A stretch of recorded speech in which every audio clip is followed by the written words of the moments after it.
ว่าเลยโอ้มาปัวน้ำท่านหมอที่แรกอะเจ็บคอว่าเป็นวัดเป็นไอนี่แหละก็เลยหลายมื้อก็เศร้าแล้วหมอทั้งซักยาทั้งกินยาทั้งนี่ยังก็คือว่ายังเจ็บอยู่ก็เลยคือเห็นท่านหมอกระดาษนี่ก็มาหาเพิ่นก็ว่ามันมีโควิดมีอย่างแหละบานหลอดจักใหญ่หินเต็มเบิดเลยสิเดแล้วเพิ่นก็แก่ก็เบาขึ้นเดี๋ยวนี้นะหัวก็เบาคอก็คือว่าเบา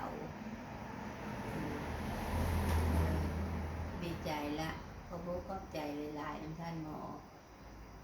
ที่จริงแท้กับฮู้กับเพื่อนมากันได้หลายปีแล้วล่ะตัวเองก็ยังบ่เชื่อบ่อยากสนใจมีแต่พาผู้นั้นมาพาผู้นี้มาก็ค่อยความรู้สึกความเข้าใจก็ค่อยเริ่มเข้าใ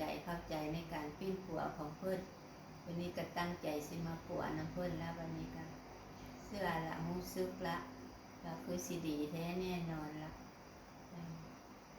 จุดความรู้เข้าใจกันหมอหลายๆเด้อว่าเลย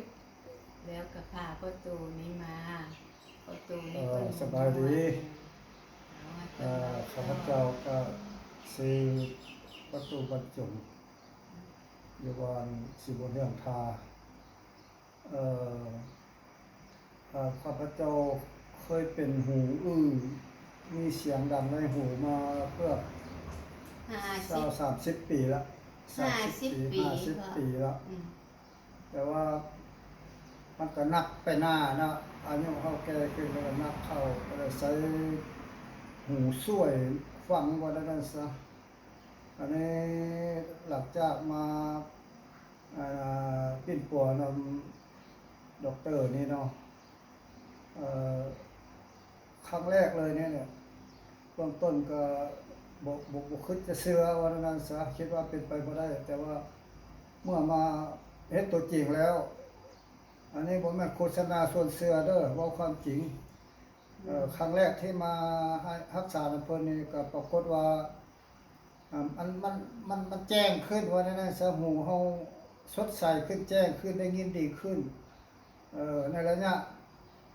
ไวๆก็บ่ได้ใช้เวลาโดนพอเท่าใดก็รู้สึกว่ามันซัดขึ้นมันดีขึ้นคิดว่าถ้าเฮามาปิดตัวไปเรื่อยๆหลายรอบนี่อาจจะดีไปเลยครับมันลักษณะของการอาการที่มันเกิดขึ้นรู้สึกว่ามันเปลี่ยนไปว่านั้นซะเปลี่ยนไปในท่าที่ดีขึ้นขนาดเฮามาทำครั้งแรกมันก็รู้สึกว่ามีอาการดีขึ้นแล้วนะถ้าเป็นครั้งที่2ที่3ที่4ที่5ไปเลยอาจจะปกติก็ได้เนาะตามข้าพเจ้าคิดว่านะอันนี้เว้าตามความเป็นจริงเนี่ยนะ